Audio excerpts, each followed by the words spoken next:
हरे कृष्णा। ओम नमो भगवते वासुदेवाय। प्यारे भक्तों, आज की इस वीडियो में आप सभी रसपान करेंगे चैत्र अमावस की व्रत कथा। हर साल चैत्र महीने में मनाई जाने वाली अमावस्या तिथि को हिंदू धर्म में बहुत विशेष माना गया है। यह तिथि पितरों को समर्पित है और इस दिन उनकी आत्मा की शांति के लिए तर्पण और श्राद्ध किया जाता है। इस दिन किसी भी तरह के शुभ काम नहीं करने चाहिए क्योंकि उनमें मुश्किलों का सामना करना पड़ता है। वहीं जब यह पर्व आने ही वाला है तो इसकी डेट को लेकर बहुत ज़्यादा कन्फ्यूजन बनी हुई है। तो आइए इस वीडियो में जानते हैं इसकी सही डेट और इससे जुड़ी सभी जानकारियाँ। हिंदू पंचांग के अनुसार चैत्र अमावस तिथि की शुरुआत 28 मार्च को रात 7:55 पर होगी। वहीं इसकी समाप्ति अगले दिन यानी 29 मार्च को शाम 4:27 पर होगी। पंचांग को देखते हुए इस साल चैत्र अमावस्या का पर्व 29 मार्च को ही मनाया जाएगा। चैत्र अमावस्या का धार्मिक महत्व। सनातन धर्म में चैत्र अमावस्या का बड़ा महत्व है। इस दिन पितरों की पूजा का विधान है। कहा जाता है इस मौके पर उनका तर्पण करने से उन्हें मोक्ष की प्राप्ति होती है। इसलिए इस तिथि पर अपने पूर्वजों का तर्पण और पिंडदान जरूर करें। इस दिन पवित्र नदियों में स्नान करना शुभ माना जाता है। साथ ही इस दिन दान पुण्य करने का भी महत्व है। अब जानते हैं चैत्र अमावस्या पर हमें किन बातों का ध्यान रखना चाहिए।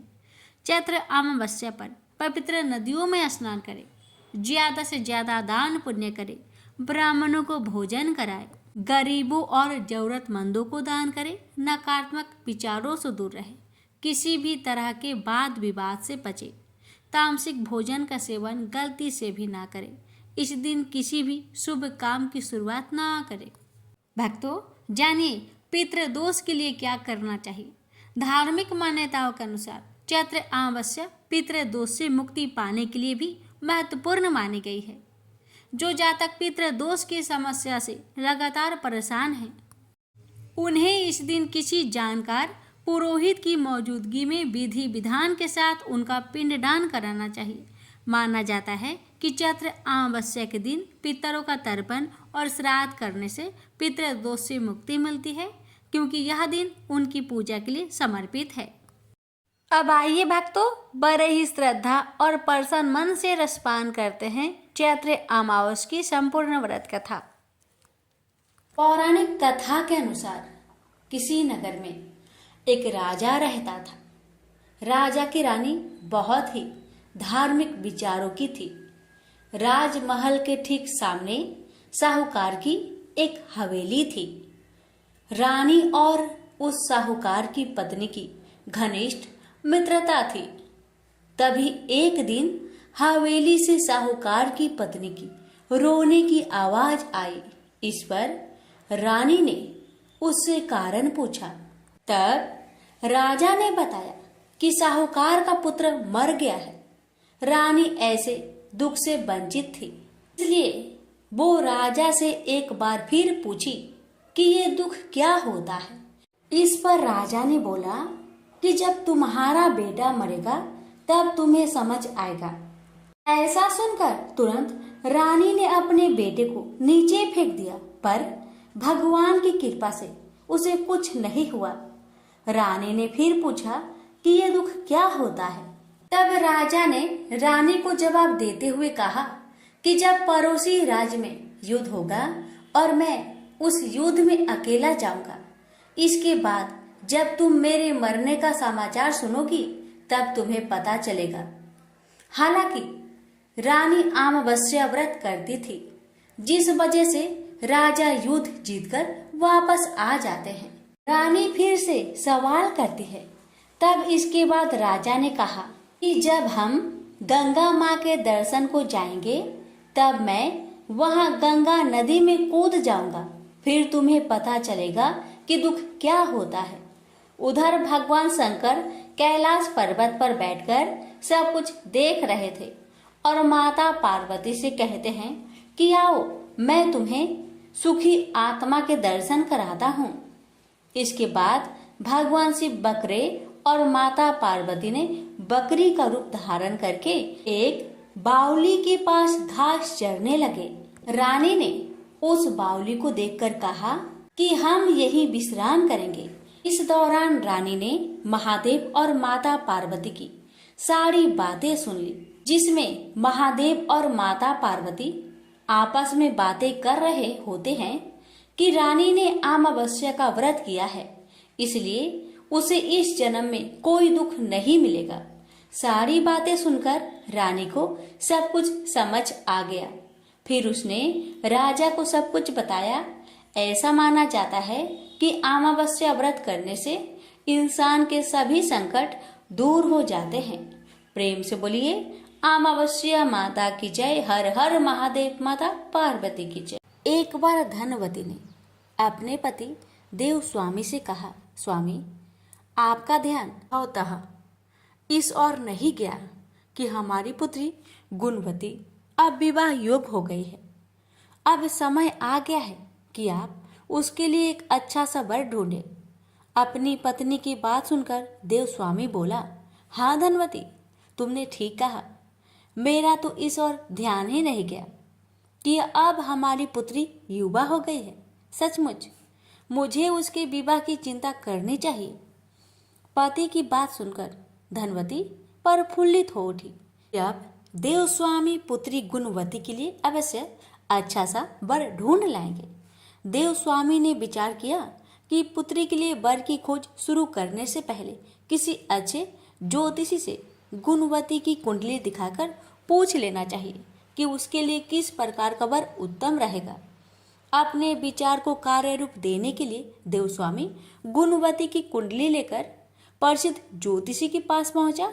बोला, महाराज, कृपया बताइए मेरी पुत्री के लिए किस प्रकार का वर उचित रहेगा और उसे मैं किस दिशा में तलाश करूं।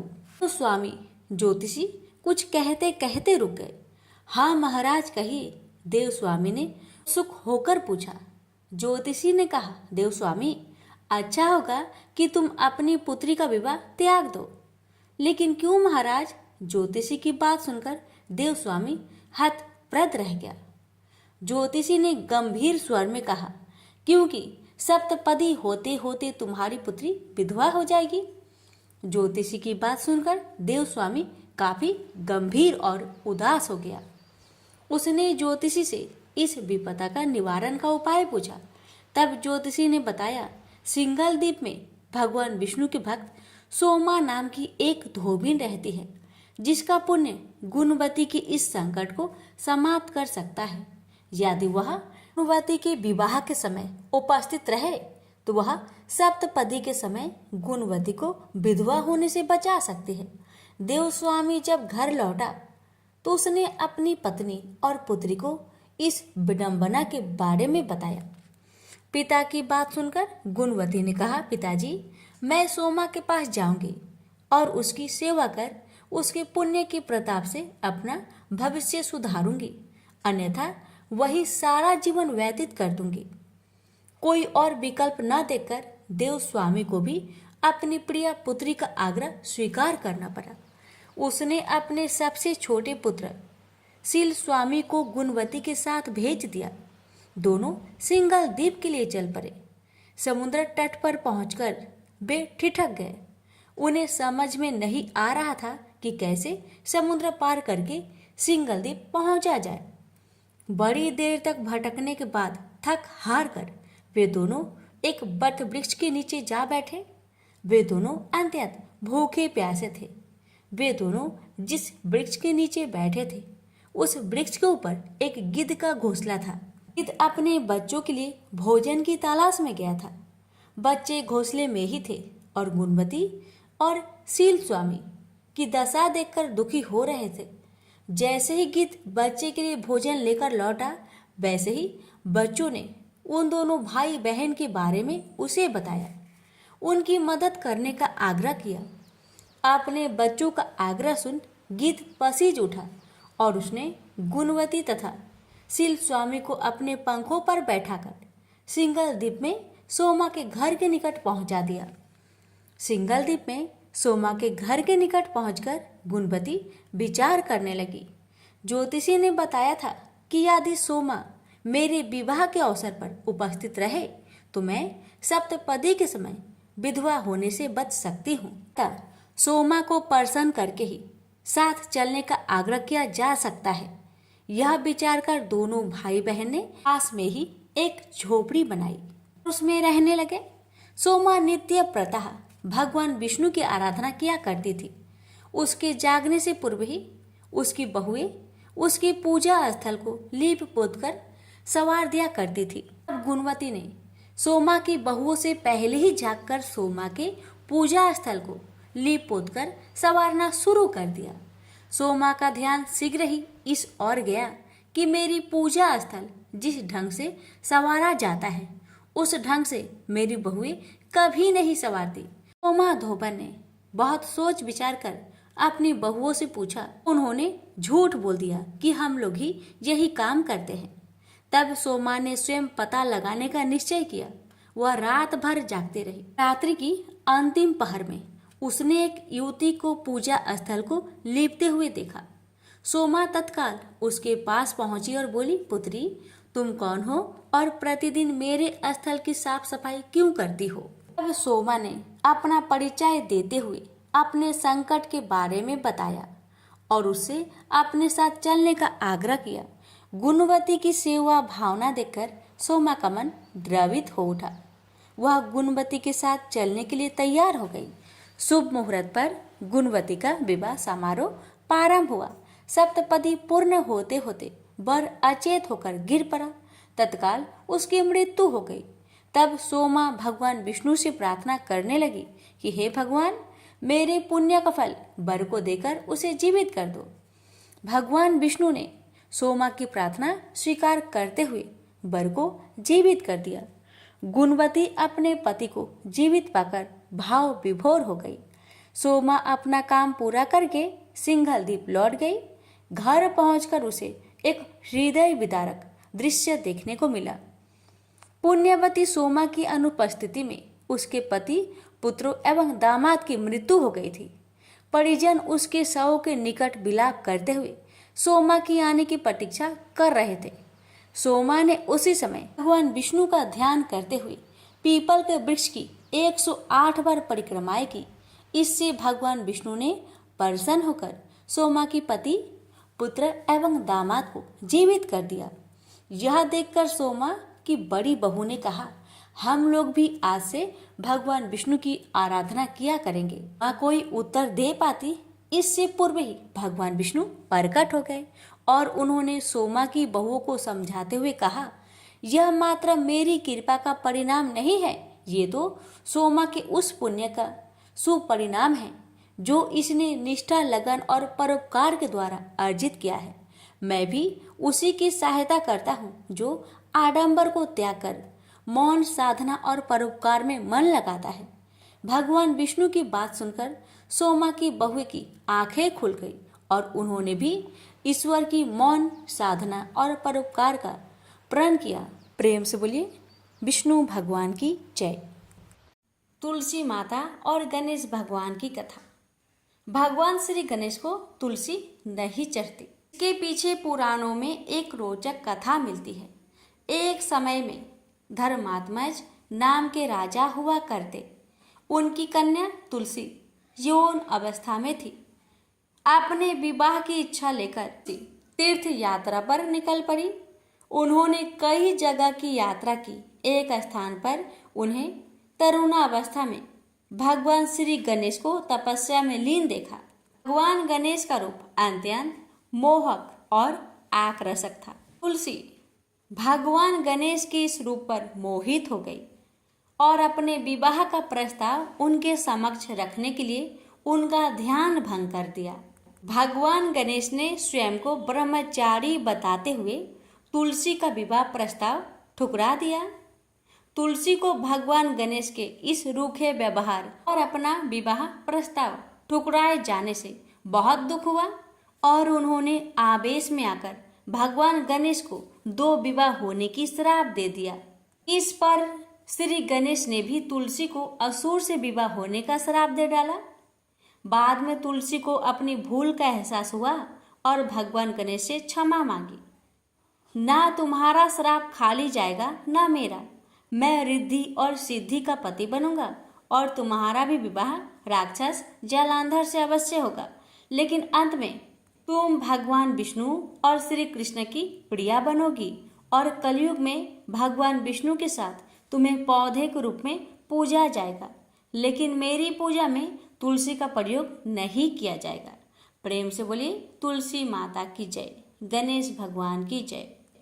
श्री कृष्ण भगवान बोले, हे पार्थ, जो मुझ में मन लगाकर मेरे में ही आश्रय लेकर योगा अभ्यास करते हुए मेरे स्वरूप का संचय रहित पूर्ण ज्ञान प्राप्त होगा, सो सुनो, विज्ञान के सहित वह पूर्ण ज्ञान में तुम्हें सुनाता हूँ, जिसके जानने से तुमको इस लोक में और कुछ जानना शेष न रहेगा।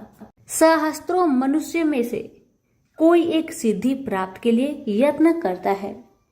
उन यत्न करने वाले सिद्धों में से कोई बिरला ही मुझे ठीक जान पड़ता है। पृथ्वी, जल, अग्नि, वायु, आकाश, मन, बुद्धि और अहंकार, यह 8 प्रकार की मेरी प्रकृति माया है। इस प्रकृति को अपरा, अचेतन अर्थात जड़ कहते हैं। और हे महाबाहो, इससे दूसरी प्रकृति चेतन है, जिसने संपूर्ण जगत धारण किया है। इन्हीं प्रकृतियों से सब प्राणी मात्र उत्पन्न होते हैं। ऐसा जानो, यह प्रकृतियां हमसे ही उत्पन्न हुई है। इस तरह सब जगत की उत्पत्ति और प्रलय का कारण मैं ही हूँ। हे धनंजय, जिस प्रकार धागे में मणि पिराई जाती है, उसी भांति यह सब संसार मुझसे परे और कुछ भी नहीं।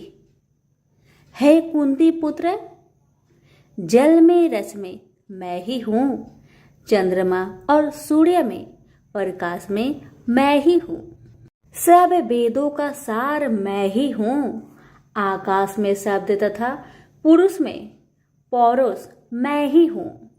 हे अर्जुन, पृथ्वी में सुगंध तथा अग्नि में तेज रूप मैं ही हूँ, सब प्राणियों में जीवन और तपस्वियों का तप मैं ही हूँ। हे पार्थ, समस्त प्राणियों में सनातन बीज रूप मुझको ही जानना, बुद्धिमानों में बुद्धि स्वरूप और तेजस्वियों में तेज मैं ही हूँ।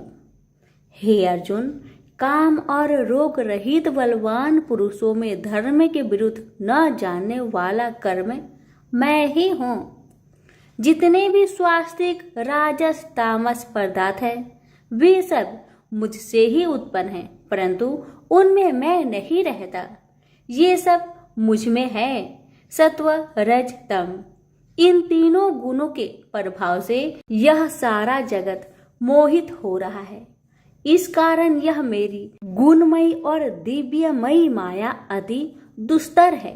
जो मुझको अनन्य भाव से भजते हैं, वे इस माया को पार कर जाते हैं।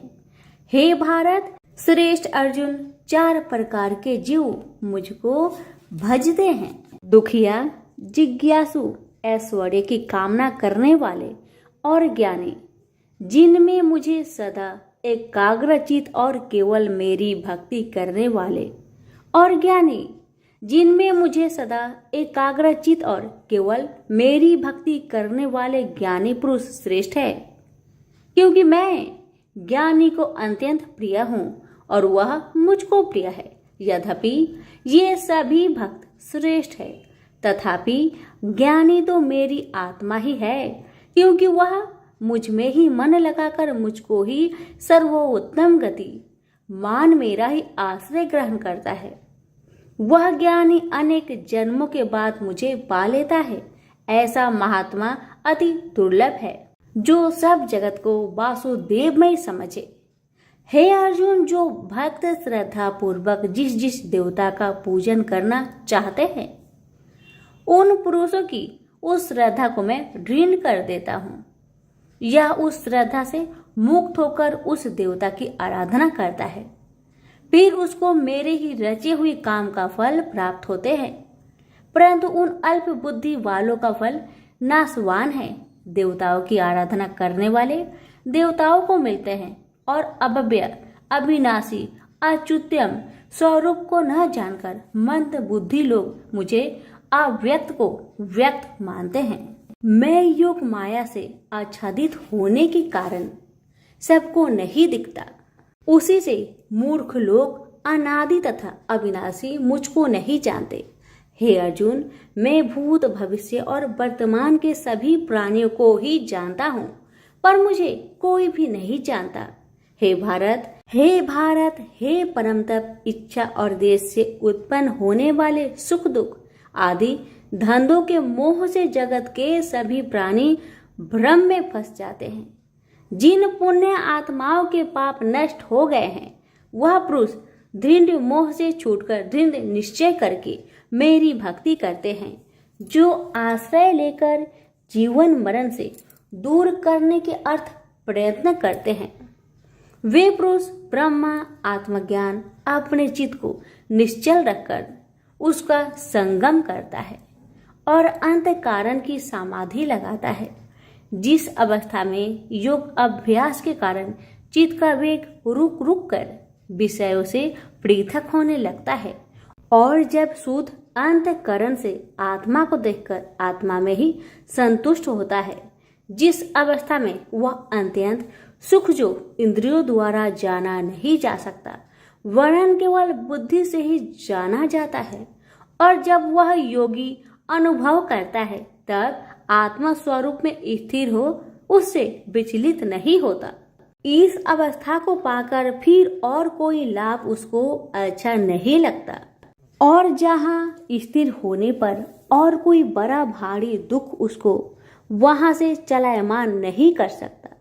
इस अवस्था को दुख संयोग वियोग कारक नामक योग जानना हो तो योग निर्विकल्प चित्त से निश्चय करके जानना चाहिए। संकल्प से उत्पन्न होने वाला समस्त कामनाओं को त्याग कर और मन ही मन में सकल इंद्रियों को चारों ओर से रोक रोक कर धैर्य के साथ बुद्धि को अपने अधीन कर धीरे धीरे विषय से दूर हटा ले और भली भांति मन को आत्मा में स्थिर करके किसी वस्तु की इच्छा ना करे, और चंचल मन जिधर जिधर जाए उधर से इसको हटाकर आत्मा के बस में करना चाहिए। इस प्रकार शांति चित्त तथा रजोगुण से रहित निष्पाप तथा ब्रह्म स्वरूप योगी को उत्तम सुख प्राप्त होता है। इस रीति से निरंतर योगाभ्यास करने वाला योगी समस्त पापों से छूटकर सहज ही उस परम सुख को पा लेता है, जो ब्रह्म के संयोग से प्राप्त होता है। जिसका मन योग में स्थिर हो गया है, उसकी दृष्टि भी सर्वत्र समान हो जाती है और वह सब प्राणियों में अपने को और अपने में सब प्राणियों को देखता है, जो सब प्राणियों में मुझको और मुझ में सब प्राणियों को देखता है। मैं उससे अलग नहीं रहता और मुझसे वह अलग नहीं रहता। जो अभेद भाव से रहता है, सब प्राणियों में स्थिर हो मेरा मनन करता है, वह योगी चाहे जिस अवस्था में रहे मुझ में मिल जाता है। हे अर्जुन, जो समस्त प्राणियों के दुख सुख के समान समझता है और सबको समान देखता है, वही श्रेष्ठ योगी है। अर्जुन बोले, हे मधुसूदन, आपने जो योग बताया कि सबको अपने ही समान देखे, सो मन के चंचल होने के कारण मैं उसको अपने में दृढ़ स्थिर नहीं देखता हूँ। हे श्री कृष्ण, यह चंचल मन बड़ा ही हठी पराक्रमी और दृढ़ है। इसको अपने अधीन रखना तो मुझे वायु को बांध रखने के समान ही प्रतीत होता है।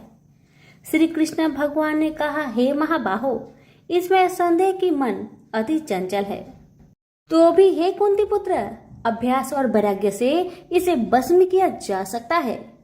जिसका मन बस में नहीं, उसको योग अति दुर्लभ है। अर्जुन ने कहा, हे श्री कृष्ण, जिसमें श्रद्धा तो है पर योग प्राप्त करने में सफल नहीं हुआ है और जिसका चित्त योग से विचलित हो गया है, वह योग सिद्धि न पाने से किस गति को प्राप्त होता है। श्री कृष्ण बोले, हे अर्जुन, उसका यहाँ नाश नहीं होगा, पर परलोक में भी नहीं होगा, क्योंकि उत्तम कर्म करने वाले किसी मनुष्य की दुर्गति नहीं होती। वह योग में असफल मनुष्य बहुत दिनों तक पुण्यवानों को प्राप्त होने वाले लोकों में वास करता है और फिर वहां से किसी पवित्र और धनवान मनुष्य घर में आकर जन्म लेता है। इस प्रकार का जन्म पाना भी इस लोक में बड़ा दुर्लभ है। हे कुरुनंदन, यह योगियों के बस में जन्म लेकर पूर्व जन्म की बुद्धि संस्कार अर्थात आत्मज्ञान को पाता है और उससे अधिक सिद्धि के लिए यत्न करता हूँ। पूर्व जन्म में किए योग अभ्यास के बल में अनेक विघ्नों को पड़ने पर भी यह मोक्ष को प्राप्त होता है। योग की केवल इच्छा ही हो तो पुरुष शब्द ब्रह्म के परे जा पहुंचता है। जो बड़े परिश्रम और यत्न से योग अभ्यास करता है वह पापों से छूट मोक्ष को पाता है। बड़े तपस्वियों से योगी श्रेष्ठ है। जो शुद्ध होकर अनेक जन्मों में परिश्रम करके सफल होता है और ज्ञानियों से भी योगी श्रेष्ठ है। इसलिए हे अर्जुन, तुम योगी बनो। केवल मुझ में ही मन लगाकर योग प्राप्ति के लिए जो मेरा भजन करता है उसको समस्त योगियों के मध्य से मैंने अत्यंत श्रेष्ठ माना है। प्रेम से बोलिए श्री कृष्ण भगवान की जय। अब सुनिए श्रीमद् भगवत गीता पाठ अध्याय 7 की महात्म्य। भगवान शिव कहते हैं, हे पार्वती, अब मैं 7वें अध्याय का महात्म्य बतलाता हूँ, जिसे सुनकर कानों में अमृत राशि भर जाती है। पाटलिपुत्र नामक एक दुर्गम नगर है जिसका गोपुर बहुत ही ऊंचा है। उस नगर में शंकुकर्ण नामक एक ब्राह्मण रहता था। उसने वेश्यावृत्ति का आश्रय लेकर बहुत धन कमाया, किंतु ना तो कभी पितरों का तर्पण किया और न देवताओं का पूजन ही। वह धनोपार्जन में तत्पर होकर राजाओं को ही भोज दिया करता था। एक समय की बात है, उस ब्राह्मण ने अपना चौथा विवाह करने के लिए पुत्र और बंधुओं के साथ यात्रा की। मार्ग में आधी रात के समय जब वह सो रहा था, तब एक सर्प ने कहीं से आकर उसकी बाह में काट लिया। उसके काटते ही ऐसी अवस्था हो गई कि मणि, मंत्र और औषधि आदि से भी उसके शरीर की रक्षा असाध्य जान पड़ी। तत्पश्चात कुछ ही क्षणों में उसके प्राण पेखरू उड़ गए। वह प्रेत बना। फिर बहुत समय के बाद वह प्रेत सर्प योनि में उत्पन्न हुआ। उसका बीत धन की वासना में बंधा था। उसने पूर्व वृत्तांत को स्मरण करके सोचा, मैंने घर के बाहर करोड़ों की संख्या में अपना जो धन गार रखा है, उससे इन पुत्रों को वंचित करके स्वयं ही उसकी रक्षा करूंगा। सांप की योनि से पीड़ित होकर पिता ने एक दिव्य सपना में अपने पुत्र के समक्ष आकर अपना मनोभाव बताया। तब उसके पुत्र ने सवेरे उठकर बड़े विस्मय के साथ एक दूसरे से सपने की बातें कही। उनमें से झंझला पुत्र कुदाल हाथ में लिए घर से निकला और जहां उसके पिता सर्प योनि धारण करके रहते थे उस स्थान पर गया। यद्यपि उसे धन के स्थान पर ठीक ठीक पता नहीं था, तो भी उसने जीहो से उसका ठीक निश्चय कर लिया और लोभ बुद्धि से वहां पहुंचकर बाबी को खोदना आरंभ किया। तब उस बाबी से बड़ा भयानक सांप प्रकट हुआ और बोला, ओ मूर्ख, तू कौन है? किस लिए यहाँ आया है? यह बिल क्यों खोद रहा है? किसने तुझे भेजा है? ये सारी बातें मेरे सामने बता। पुत्र बोला, पिताजी, आपकी मुक्ति कैसे होगी?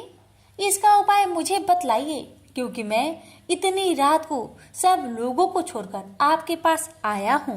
पिता बोले, बेटा, गीता के अमृतमय 7वें अध्याय को छोड़कर मुझे मुक्त करने में तीर्थ, दान, तप और यज्ञ भी सर्वथा समर्थ नहीं है। केवल गीता का 7वां अध्याय ही प्राणियों के जरा मृत्यु आदि दुखों को दूर करने वाला है।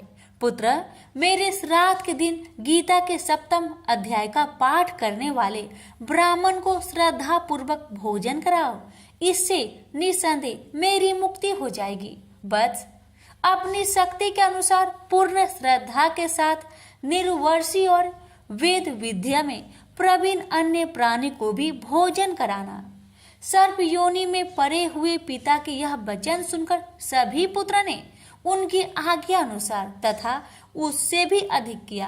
अब शंकुकर ने अपने सर्प शरीर को त्याग कर दिव्य देह धारण किया और सारा धन पुत्रों के अधीन कर दिया। पिता ने करोड़ों की संख्या में जो धन उनमें बांट दिया था, उससे वे पुत्र बहुत प्रसन्न हुए। उनकी बुद्धि धर्म में लगने लगी थी, इसलिए उन्होंने बावली, कुआं, पोखरा, यज्ञ तथा देव मंदिर के लिए उस धन का उपयोग किया और अन्य शाला भी बनवाए। तत्पश्चात 7वें अध्याय का सदा जप करते हुए उन्होंने मोक्ष प्राप्त किया। हे पार्वती, यह तुम्हें 7वां अध्याय का महात्म्य बतलाया, जिसके श्रवण मात्र से मानव सब पातकों से मुक्त हो जाता है। प्रेम से बोलिए उमापति शंकर भगवान की जय। गणेश जी की कथा। पौराणिक कथा के अनुसार एक समय की बात है कि भगवान विष्णु का विवाह माता लक्ष्मी जी के साथ निश्चित हुआ। विवाह की सभी तैयारी होने लगी। सभी देवी देवताओं को निमंत्रण भेजे गए, लेकिन भूलवश गणेश जी को निमंत्रण देना रह गया था। इधर भगवान विष्णु की बारात जाने का समय आ चुका था। सभी देवता अपनी पत्नियों के साथ विवाह समारोह में शामिल होने को आए, परंतु सभी देवी देवताओं ने देखा कि गणेश जी कहीं दिखाई नहीं दे रहे हैं। तब उन सभी ने आपस में चर्चा की, क्या गणेश जी को नहीं न्योता दिया गया या गणेश जी ही नहीं आए हैं। सभी को इस बात पर बहुत आश्चर्य हुआ। इस बात पर उन सभी ने विष्णु भगवान से ही इसका कारण पूछा। विष्णु भगवान से पूछने पर उन्होंने कहा कि हमने गणेश जी के पिता भोलेनाथ, महादेव और माता पार्वती को न्योता भेजा था। यदि गणेश जी अपने पिता के साथ आना चाहते तो आ जाते, अलग से उन्हें न्योता देने की कोई आवश्यकता भी नहीं थी। दूसरी बात यह है, उनको खाने में 1.25 मन मूंग, 1.25 मन चावल, 1.25 मन घी और 1.25 मन लड्डू का भोजन चाहिए। यदि गणेश जी नहीं आएंगे तो कोई बात नहीं, दूसरे के घर जाकर इतना सारा खाना पीना अच्छा भी नहीं लगता। इतना वार्ता कर ही रहे थे कि किसी एक ने सुझाव दिया, यदि गणेश जी आते तो उनको द्वारपाल बनाकर बैठा सकते थे कि आप घर की याद रखना। आप तो चूहे पर बैठकर धीरे धीरे चलोगे तो बारात में बहुत पीछे रह जाओगे। यह सुझाव सबको पसंद आ गया, तो फिर विष्णु भगवान ने भी अपनी सहमति दे दी। तब गणेश जी को निमंत्रण देकर आमंत्रित किया और उनको समझा बुझाकर घर की रखवाली करने को बैठा दिया गया। बारात चल दी। तब नारद जी ने देखा कि गणेश जी तो दरवाजे पर ही बैठे हुए हैं, तो वे गणेश जी के पास गए और रुकने का कारण पूछा। गणेश जी कहने लगे कि विष्णु भगवान ने मेरा बहुत अपमान किया है। नारद जी ने कहा कि आप अपनी मूषक सेना आगे भेज दो तो वह रास्ता खोद देगी, जिससे उनके वाहन धरती में धंस जाएंगे। तब आपको सम्मान पूर्वक बुलाना पड़ेगा। अब तो गणेश जी ने अपनी मूषक सेना को आदेश दिया, जाओ, और सेना ने जमीन पोली कर दी। जब बारात वहां से निकली तो रथों के पहिए धरती में धंसने लगी। आग कोशिश की, परंतु पहिए नहीं निकले।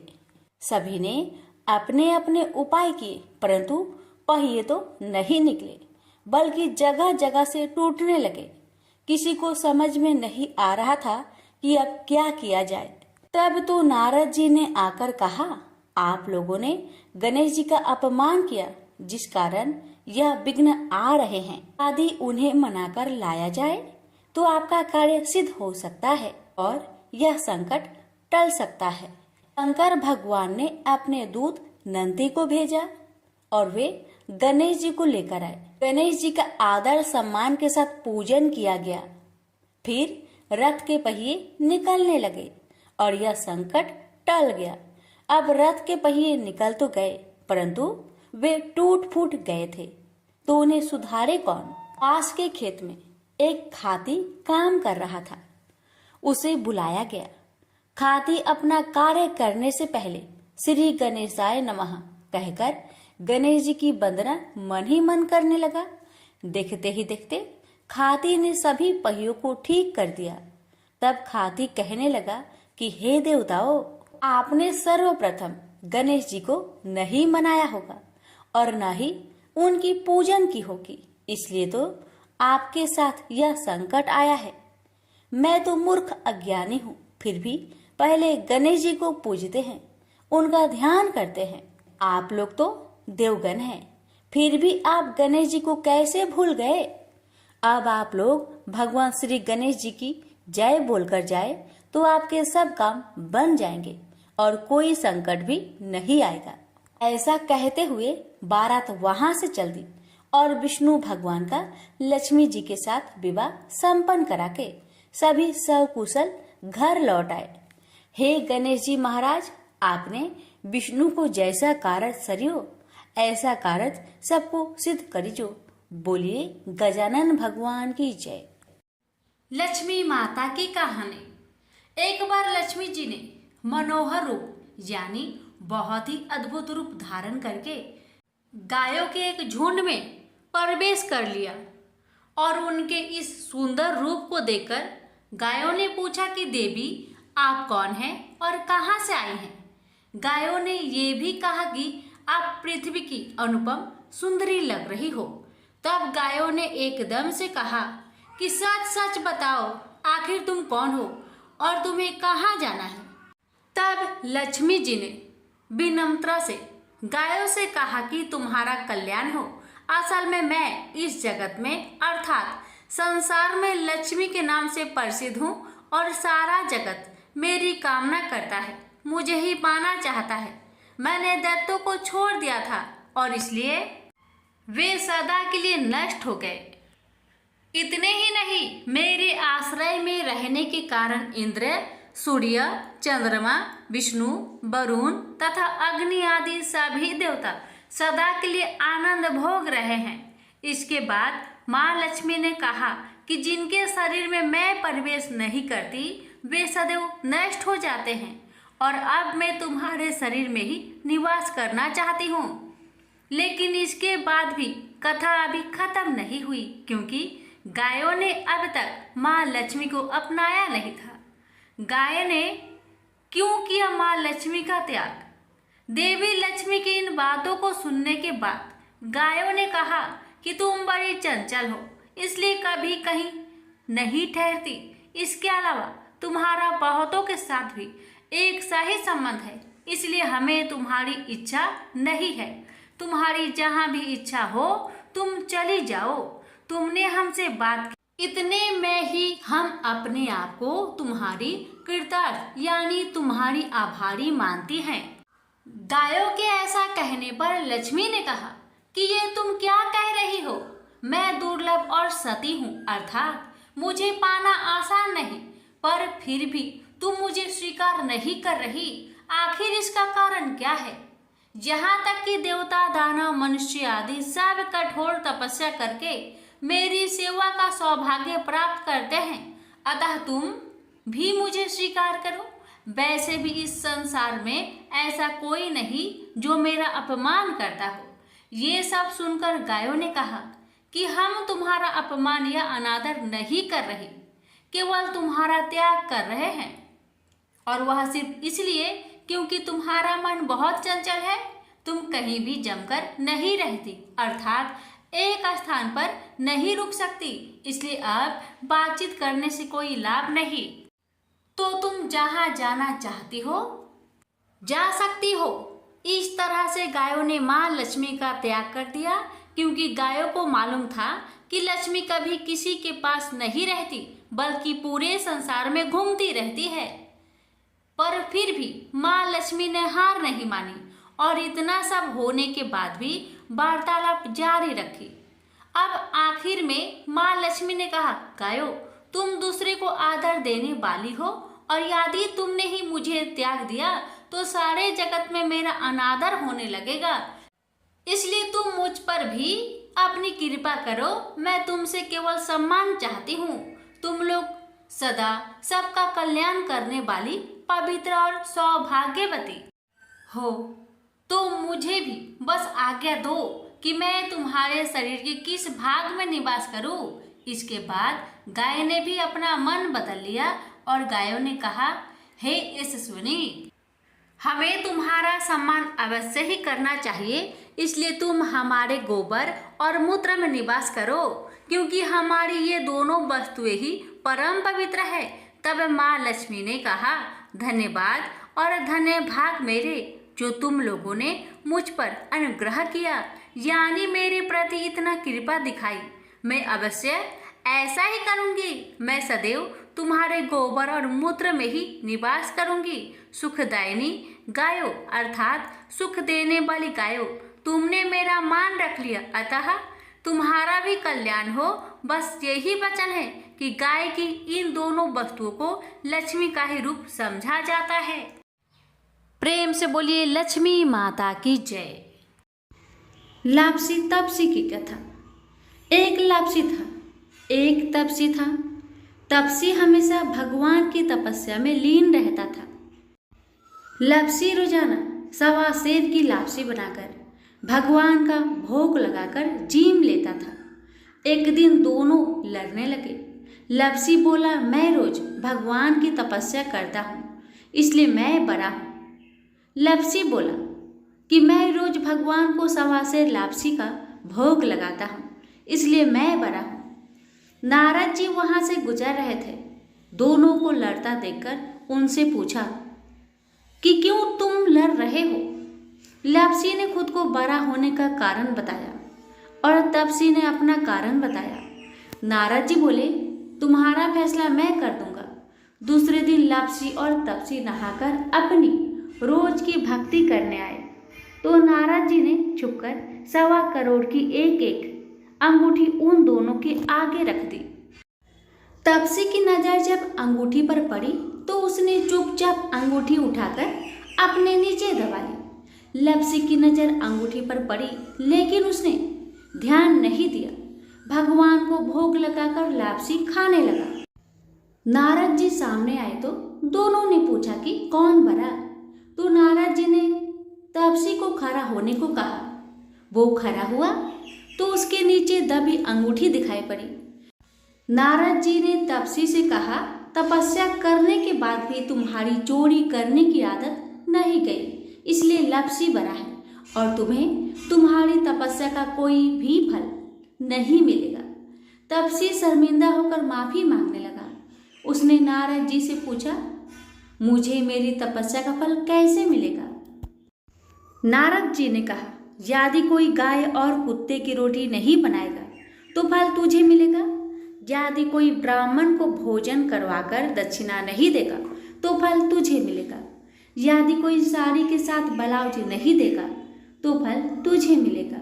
यदि कोई दिए से दिया जलाएगा तो फल तुझे मिलेगा। यदि कोई सारी कहानी सुने लेकिन तुम्हारी कहानी नहीं सुने तो फल तुझे मिलेगा। उसी दिन से हर व्रत कथा कहानी के साथ लापसी तपसी की कहानी भी सुनी और कही जाती है। प्रेम से बोलिए लक्ष्मी नारायण की जय।